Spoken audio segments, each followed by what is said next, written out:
بالله من الشيطان الرجيم بسم الله الرحمن الرحيم يا أيها الذين آمنوا ادخلوا في السلم كافة وقال النبي صلى الله عليه وسلم عليكم بسنتي وبسنة خلفاء الراشدين او كما قال علیہ الصلوۃ والسلام۔ میرے بھائیو دوستو، اللہ رب العزت نے ہم پہ بڑا احسان کیا کہ اللہ رب العزت نے ہمارے تھوڑے عمل پہ زیادہ اجر لکھ دیا، اور تھوڑی سی نیکی کرتے ہیں اور نیت اس میں ہم بڑی کرتے ہیں تو وہ نیکی بڑی ہو جاتی ہے۔ آپ سارے لوگ جمعہ کے لیے مسجد میں آئے، جناب رسول اللہ صلی اللہ علیہ وسلم کی ایک حدیث جامع ترمذی کی پہلی جلد میں ہے۔ نبی علیہ السلام نے فرمایا جو لوگ جمعے والے دن غسل کریں اور مسجد میں جلدی آ کے امام کے پاس بیٹھ جائیں، اللہ رب العزت اسے ہر قدم پہ، جب گھر سے نکلا، ہر قدم پہ 1 سال کے روزوں کا ثواب عطا فرماتے ہیں اور 1 سال کی تہجد کا ثواب عطا فرماتے ہیں۔ اب جمعہ پڑھنے آنا ہی ہے، ذرا جلدی آ گئے، جیسے ہی ایک قدم رکھا تو اتنی ساری نیکیاں اکٹھی کر لی۔ میرے شیخ حضرت صوفی سرور صاحب ہمارے شیخ الحدیث تھے جامع شرفیہ کی، فرماتے تھے نیکیاں اتنی اکٹھی کر لو کہ قیامت کے دن کسی کا منہ نہ دیکھنا پڑے۔ سب سے بڑا دن وہ ہے، تو یہ ہم جمعے کے دن نیکیاں اکٹھی کر رہے ہیں۔ اسی طرح ہمارے حضرت فرماتے، جب یہ حدیث جب ترمذی شریف میں گزری تو میرے استاد نے فرمایا تھا کہ اس حدیث کو اس انداز میں پڑھو کہ اتنا ثواب مل رہا ہے۔ وہ روزے جو جون جولائی میں کتنے مشکل رکھے تھے، وہ سارے روزے ایک قدم پہ اس کا ثواب مل رہا ہے، اور پھر ہر تہجد کا ثواب مل رہا ہے۔ تو بھئی آپ کو مبارک ہو کہ آپ کو یہ اجر ملا کہ آپ جلدی آ گئے۔ اور پھر جتنے آپ بیٹھے ہیں، ان سے میری گزارش ہے کہ اعتکاف کی نیت کریں، کیونکہ حدیث میں آتا ہے کہ جب بندہ اعتکاف کی نیت کرتا ہے تو اللہ کا مہمان بن جاتا ہے۔ اور یہ نفلی اعتکاف کے لیے کوئی مقدار متعین نہیں ہے، جتنی دیر کا بھی ہو جائے، کہ جب تک یا اللہ تیرے گھر میں بیٹھا ہوں، تیرا مہمان ہوں۔ میرے شیخ حضرت مولانا عبدالرحمن اشرفی فرماتے تھے، وہ اللہ جو سب کو کہتا ہے مہمان کا خیال کرو اور اپنی شان کے مطابق، اپنی حیثیت کے مطابق مہمان کا خیال کرو، تو جب اللہ ہمیں کہتا ہے مہمان کا خیال کرو تو میرے بھائیو دوستو وہ اپنے مہمان کا کتنا خیال کرے گا۔ اور مہمان کا خیال یہ ہوتا ہے کہ مہمان کی منشا پوری کرنا۔ کھانے کا ٹائم ہے تو مہمان کو چائے نہ پلانا، اور چائے کے ٹائم پہ چاول نہ کھلانا۔ جس چیز کی تمنا، مہمان کو پیاس لگی اور یہ کہتا ہے روٹی کھا لو پہلے۔ مہمان نوازی وہ ہوتی ہے کہ جس چیز کی طلب ہو رہی ہے، جس چیز کا ٹائم ہے، وہ چیز پوری کرنا اپنی حیثیت کے مطابق۔ ہم یہاں اللہ رب العزت سے مغفرت کا ٹائم ہے، اللہ سے معافی مانگنے آئے ہیں، ہم مسجد میں اللہ کو راضی کرنے آئے ہیں۔ ہمیں تو اللہ سے جنت چاہیے، ہمیں تو اللہ سے جہنم سے دوری چاہیے۔ اللہ سے امید ہے کہ جب ہم اعتکاف کی نیت کریں گے تو اللہ ہمیں مہمان نوازی میں جنت دے دے، اللہ اپنی رضا کا سرٹیفکیٹ دے دے، ہم تو یہ اللہ سے چاہتے ہیں۔ تو بہرحال میں نے آپ کے سامنے آیت تلاوت کی کہ اللہ رب العزت ہمیں فرما رہے ہیں، اے ایمان والو پورے کے پورے دین میں داخل ہو جاؤ۔ یا ایھا الذین آمنوا ادخلوا فی السلم کافہ، اے ایمان والے پورے کے پورے دین میں داخل ہو جاؤ، کہ ہر شعبے کے اندر تم دیکھو کہ ادھر میرے اللہ کا حکم کیا ہے، ادھر میرے نبی کا طریقہ کیا ہے۔ حضرت تھانوی رحمۃ اللہ علیہ نے فرمایا، 14ویں صدی کے مجدد 1800 کتابیں لکھی۔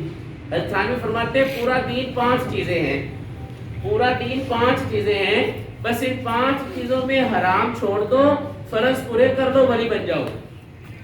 فرماتے ہیں ولی بننے کے لیے حرام چھوڑ دو، فرائض پورے کرو، ولی ہو جاؤ گے۔ نوافل تو بونس نیکی ہے، جتنی بونس کما لو وہ تمہارے لیے اچھا ہے، ادروائز ولی بننے کے لیے حرام چھوڑ دو، فرائض پورے کرو۔ 5 چیزیں پورا دین۔ نمبر 1 عقائد ٹھیک کرو، نمبر 2 عبادات، نمبر 3 معاملات، نمبر 4 معاشرت، نمبر 5 اخلاق۔ یہ 5 چیزیں پورا دین۔ اگر کوئی بندہ تہجد پڑھتا ہے، نماز پڑھی پڑھتا ہے اور لوگوں کے پیسے لے کے بھاگ جاتا ہے تو یہ دیندار نہیں۔ اگر جناب ہر سال حج کرتا ہے، تبلیغ میں جاتا ہے، جہاد کرتا ہے، مگر جناب اپنے گھر والوں کو گالیاں دیتا ہے، تو اس کی معاشرت کہاں چلی گئی؟ ہمیں ہمارا قرآن، ہمیں ہمارا دین کہہ رہا ہے، یا ایھا الذین آمنوا ادخلوا فی السلم کافہ، اے ایمان والو پورے کے پورے دین میں داخل ہو۔ اب یہ جیسے آج سورج کے سالوں میں سے ایک نیا سال شروع ہو گیا، اب آج پہلا دن ہے اور جمعے کا دن ہے، تو اس پہ بحث ہونی شروع ہو گئی کہ اس پہ یہ ہمارا نہیں ہے یا کن کا ہے. ہمارے ایک بڑے استاد نے اس پہ تبصرہ کیا، مولانا عبداللہ صاحب کے بھی محبوب، میرے بھی محبوب مولانا زاہد الراشد، بڑے عالم. ان کا ایک بڑا پیارا جملہ میں سن رہا تھا، فرمانے لگے بھائی سورج کے مہینے، چاند کے مہینے تو ہم قمری، محرم، صفر، ربیع الاول. سورج کے مہینے جنوری فروری، سورج بھی اللہ کا، چاند بھی اللہ کا، تو پھر تو دونوں ہمارے ہو گئے. اب فرماتے ہیں بات عمل کی طرف آئے، ہم کیا کر رہے ہیں؟ ہم نے تو بھائی ان مہینوں کے اندر ہم نے کیا کیا ہے؟ چاہے وہ مہینہ چاند کا گزرا، چاہے وہ مہینہ سورج کا گزرا، میرا عمل کیا ہوا اس سال کے ختم ہونے پہ؟ میں نے اللہ کو راضی کیا کہ نہیں کیا؟ میں نے اللہ رب العزت کو ناراض کیا تو توبہ کی ہے کہ نہیں کی؟ ہمارے استاد ایک ہمیں شفیہ کے مطلب فیض الدین صاحب فرماتے ہیں کہ لوگ میسج کرتے ہیں ایسے ہی فارورڈ میسج، بھائی کوئی غلطی ہوگی تو معاف کر دو. اب فرمانے لگے مجھے کوئی ایسا میسج آ جائے نا نام نمبر سے تو میں اسے کال کر کے کہتا ہوں بھائی تو میں تجھے جانتا ہی نہیں، میں تجھے کیا معاف کروں؟ معافی مانگنی ہے تو اپنی اس بہن سے مانگ جس سے تیری زیادتیاں چل رہی. معافی اپنے ان رشتہ داروں سے مانگو. یہ سال کے آخر اور نئے سال کے کرنے کے کام. ہمارا تو شمسی مہینے سے بھی ہمارا تعلق، قمری مہینے سے بھی ہمارا تعلق. ہمارے جو ایام ہیں، رمضان ہے، عید ہے، ہماری حج ہے، وہ ہمارا قمر سے تعلق ہے، چاند سے. ہم چاند کی تاریخوں پہ چلتے ہیں. ہجری کیلنڈر حضرت نبی صلی اللہ علیہ وسلم کی ہجرت سے یہ شروع ہو رہا ہے. حضرت عمر رضی اللہ عنہ نے اسے ترتیب دیا، یہ چاند سے ہے. ہمارے رمضان چاند سے آتا ہے، ہم ایام 20 کے روزے چاند پہ رکھتے ہیں. مگر ہمارا جو نمازوں کے اوقات ہے اس کا تعلق سورج سے ہے. سورج طلوع ہو گیا، فجر کا ٹائم ختم. سورج اب زوال ہو گیا، ظہر کا ٹائم شروع. اب جناب سورج اتنے چلا گیا، عصر کا ٹائم شروع. اب جناب سورج غروب ہو گیا، مغرب کا ٹائم شروع. اب جناب سورج کی کیفیت جو ہوئی اس طرح ہم اس کو لے کے چلتے ہیں. تو ہمارا تعلق تو سورج کے ساتھ بھی ہے، ہمارا تعلق چاند کے ساتھ بھی ہے. سارے اللہ کے مہینے. حضرت عیسیٰ علیہ السلام کی بھی اسی طرح عزت، حضرت محمد رسول اللہ صلی اللہ علیہ وسلم کی بھی عزت. ہم جزوی کام نہیں ہے کسی ایک نظریے پہ اپنا وقت ضائع کریں نہیں یہ کن کا سال ہے. اور رہی بات ناجائز کام کرنا، گانے بجانا، روڈوں پہ نکل کے گانے گانا، یہ گانے گانا محرم میں بھی حرام ہے، جنوری میں بھی حرام ہے. چاہے اسلامی مہینے کی ابتدا ہو، چاہے عیسوی یا ہجری مہینوں کا مسئلہ نہیں ہے. جو حرام ہے وہ حرام ہے، جو جائز ہے وہ جائز ہے. ہم نے دیکھنا ہے ہم نے اپنی زندگی کے اندر کتنا عمل کیا، ہم نے اللہ رب العزت کو کتنا راضی کیا. ہمارے بانی جامعہ شرفیہ مفتی محمد حسن صاحب بڑے عالم تھے، لاہور میں جامعہ شرفیہ بنایا انہوں نے. حضرت ایک جملہ فرمایا کرتے تھے اپنے مریدوں کو. یہ ایک اشفاق احمد تھا رائٹر، کالم نگار، وہ یہ اس کا میں نے ایک سنا زاویہ اس کی کتاب میں. کہنے لگے حضرت مفتی صاحب کے پاس جب جانا ہوتا تھا مفتی صاحب ایک نصیحت تو ضرور فرماتے تھے، اور وہ نصیحت یہ ہوتی تھی کسی طرح ایمان کو بچا بچا کے قبر تک لے جاؤ پھر مجھے ہی مجھے. بس زندگی ہم نے اس طرح گزار لی. کسی کے پاس بڑا خزانہ ہو نا اور اس نے کہیں جانا اور رستے میں ڈاکو پڑتے ہو تو وہ کس طرح بچا کے چلتا ہے اپنے خزانے کو. حضرت ابو ذر غفاری رضی اللہ عنہ سے حضرت عمر رضی اللہ عنہ نے پوچھا کہ تقوی کی آپ کیا تعریف کریں گے، تقوی کے کیا معنی ہے، سمجھانے کے لیے کیا سمجھائیں گے آپ تقوی کے بارے میں. حضرت ابو ذر غفاری رضی اللہ عنہ نے فرمایا امیر المومنین تقوی یہ ہے کہ جناب آپ کے نے ململ کے کپڑے پہنے ہوئے ہیں، ریشم کے ململ کے کپڑے پہنے ہوئے ہیں اور ارد گرد جھاڑیاں ہیں کانٹے دار. تو اب بتائیں کیسے گزریں گے؟ وہاں سے گزرنا ضروری ہے، گزرے بغیر چارہ نہیں ہے. کیسے گزریں گے؟ فرمایا بھائی بڑے بچا کے گزریں گے کہ کہیں کوئی کانٹا لگا تو کپڑا خراب ہو گیا. فرمایا یہ دنیا ہے، اس دنیا سے ہم نے گزرنا ہے، ہمارے پاس قیمتی چیز ہمارا ایمان ہے اور اس کے ڈاکے ہر طرف ڈل رہے ہیں. وہ قرآن میں بھی آتا ہے اور اللہ رب العزت نے شیطان کو کہا نا کہ تو کیا کرے گا، میرے نیک بندے گمراہ نہیں ہوں گے تو کیا کرے گا؟ اس نے کہا میں دنیا کو مزین کر کے پیش کروں. ہمارے ایک بڑے عالم تھے ہندوستان کے عمر پالنپوری صاحب، وہ فرمایا کرتے تھے کہ بھائی اس کی مثال ایسے ہے کہ جیسے وہ جو چوہا ہوتا ہے نا، چوہے کو پکڑنے کے لیے دیسی گھی رکھا جاتا ہے اور وہ دیسی گھی کی خوشبو کو سونگھ کے یہ سمجھتا ہے کہ شاید میرے فائدے کے لیے کسی صاحب نے مجھے خوراک بھیجی ہے. حالانکہ وہ خوراک نہیں ہوتی، وہ خوراک نہیں ہوتی، وہ تو اس کو پھنسانے کے لیے ایک طریقہ ہوتا ہے. میرے بھائیو دوستو، شیطان نے مجھے آپ کو خراب کرنے کے لیے، مجھے آپ کو گمراہ کرنے کے لیے یہ گناہ ہمارے لیے پڑکی کے طور پہ رکھے. یہ کھڑکی کے پنجرا ہے. شیطان ہمیں کہے گناہ اب کسی آدمی سے کہو یار گناہ کیسی چیز ہے، بہت بری چیز ہے، وہ بہت بری چیز ہے. اب شیطان کیسے کرتا ہے، یار سود پہ اتنا منافع ہو رہا ہے، یار فائدہ ہوگا گھر کا، تو کن کاموں میں پڑ گیا ہے، 100 بیوی بچوں کی، اب وہ دیسی گھی کی خوشبو آ رہی ہے. اب کیا ہوتا ہے، ہر فرماتے تھے وہ بڑا چوہے نے کہا چھوٹے چوہے کو، ارے کہاں جا رہا ہے، یہ دیسی گھی نہیں ہے، یہ تجھے پھنسانے کے لیے انہوں نے لگایا ہے، ابھی بچے آئیں گے، ڈنڈے پڑیں گے، جھاڑو پڑے گی، تجھے مار دیں گے، سب ہنسیں گے. تو ہر فرماتے تھے چھوٹا چوہا جب یہ سنتا ہے نا بڑے چوہے کی نصیحت تو کہتا ہے اچھا، تھوڑی دیر سوچ کے کہتا ہے نہ کوئی بندہ، نہ کوئی بچہ، نہ کوئی ڈنڈا، میں بڑا تیز ہوں، یوں روٹی نکال کے بھاگ جاؤں گا پنجرے سے کسی کے کام ہوگی. آپ کو نہیں پتا، آپ بوڑھے ہوتے، آپ کو نہیں پتا، مجھے پتا. جب اس انسان کو یہ کہا جاتا ہے بھائی یہ گناہ ہے، یہ غلط چیز ہے، یہ سود ہے، یہ رشوت ہے، یہ زنا ہے، یہ جناب یہ گناہ ہے، یہ جھوٹ ہے، یہ غیبت ہے، نہ کرنا، یہ کام جائز نہیں ہے، یہ اسٹیٹ بینک کی یہ جو چیزیں جائز ہے، یہ ناجائز ہے، یہ حلال ہے، یہ حرام ہے، یہ انشورنس ٹھیک نہیں ہے، یہ جوا ہے، یہ جناب غلط ہے. وہ ایک دفعہ سنتا ہے غلط ہے، مگر جب خوشبو آتی ہے وہ دیسی گھی کی خوشبو، وہ جو گناہ کے اوپر ایک چسکا لگایا ہوا ہے. دستانی فرماتے ہیں گناہ میں چسکا ہوتا ہے. کوئی یہ نہ کہے کہ گناہ میں مزہ ہے تو کرتے، ورنہ گناہ کر کے دوزخ سامنے کون بے وقوف کرے. قرآن میں شیطان نے کہ اللہ نے جملہ نقل کیا کہ شیطان نے کہا میں دنیا کو مزین کر کے پیش کرتا ہوں. جب عزیز ساتھیوں جب وہ چوہا جاتا ہے نا تو آپ کو پتا ہے وہ پنجرے میں بس پھر پہلا قدم رکھتا ہے، دوسرا اسے ہم خود رکھوا دیتے ہیں، پنجرا بند ہو جاتا ہے، اور پھر اسے روٹی یاد نہیں رہتی، پھر کہتا او ہو کوئی واپسی کا راستہ میرے آپ کے ساتھ یہ نہ ہو جائے کہ کہیں وہ جو شیطان نے گناہوں کے اوپر وہ لذت ہمیں دکھانے کے لیے رکھی ہے اور ہم اپنے اللہ اور اس کے رسول کی ہوئی نصیحت کو پیچھے رکھے کہ مولوی صاحب آپ بات ٹھیک کر رہے ہیں، غلط ہے، سود حرام ہے، ہمیں بھی پتہ ہے، ہم کوئی غلط نہیں ہے، ہم بھی مسلمان ہیں، مگر جب وہ مگر کرتا ہے نا تو پتہ چل جاتا ہے کہ یہ وہی سود کا، وہی شیطان کا چسکا ہے. تو اب اس ایمان کو ہم نے بچانا ہے، اب اس ایمان کو بچانا ہے ان چکروں سے، اب ان چکروں سے بچانا ہے. اب ہوگا کیا، اب پورے دین پہ عمل کرنا ہے، کوشش ہمارے ذمہ ہے. ہوگا کیا، غلطی بھی ہوگی، گناہ بھی ہو جائے گا. اب گناہ کو کیا سمجھنا ہے کہ ہم نے تو پورے دین پہ چلنے کی نیت کی تھی، یا اللہ رہ گیا. اور شیطان کیا وسوسہ ڈالتا ہے، ارے کہاں اس دور میں دین پہ چلا جاتا ہے، جناب آپ کو نہیں پتا اس معاشرے میں دین کے ساتھ دنیا رکھنی پڑتی ہے، رک جاؤ ایک دفعہ توبہ کر لینا، اس معاشرے میں چلنا پڑتا ہے. یہ کہے کہ توبہ روز تو توبہ کرتا ہے پھر توڑ دیتا ہے، یہ تو ڈرامہ کر رہا ہے، چھوڑ ایسے ڈرامے کو.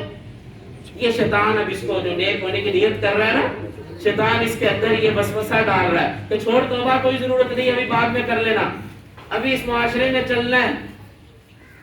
استھانوی رحمۃ اللہ علیہ نے ایک حدیث نقل کی اور فرمایا کہ اگر تم اس حدیث کو سوچو تو پھر تمہارے ذہن میں یہ وسوسہ نہیں آئے گا کہ جناب گناہ ہو گیا، چھوڑو توبہ کو، ایک ہی دفعہ توبہ کروں گا، بار بار گناہ ہو جاتا ہے، یہ تو ڈرامہ ہے، روز توبہ روز گناہ، روز توبہ روز گناہ.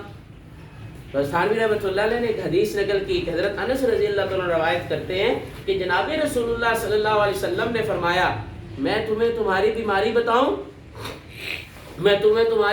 بتاؤں، صحابہ نے کہا یا رسول اللہ ضرور بتائیں. اللہ کے نبی علیہ السلام نے فرمایا تمہاری بیماری گناہ ہے، تمہاری بیماری گناہ ہے. حسانی فرماتے ہیں جب اللہ کے نبی نے اس گناہ کو بیماری کہہ دیا تو کیا بیماری بار بار نہیں ہوتی؟ کیا ایسا ہوا بھی کسی صاحب نے دوائی کھا کے بخار اترا، ساری زندگی کبھی بخار ہی نہ ہوا؟ ایسا ہوتا ہے کبھی بھی؟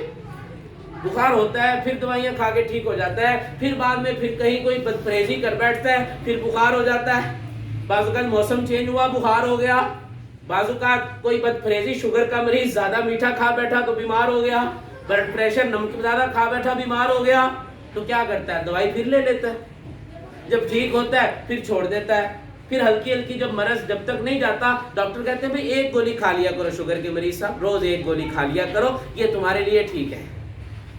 حضرت فرمان لگے کہ اللہ کے نبی علیہ السلام نے ہمیں فرمایا کہ گناہ مرض ہے اور مرض کا علاج کرنا ہے. یہ نہیں کہنا کہ بھئی کاہے کا، کوئی بڑا ہی بیوقوف ہوگا جو کہے چھوڑو یار شوگر اتنے سالوں سے دوائی کھا رہا ہوں، شوگر ختم تو ہوتی نہیں، دفع کرو دوائی کو. ایسا کوئی کہتا ہے؟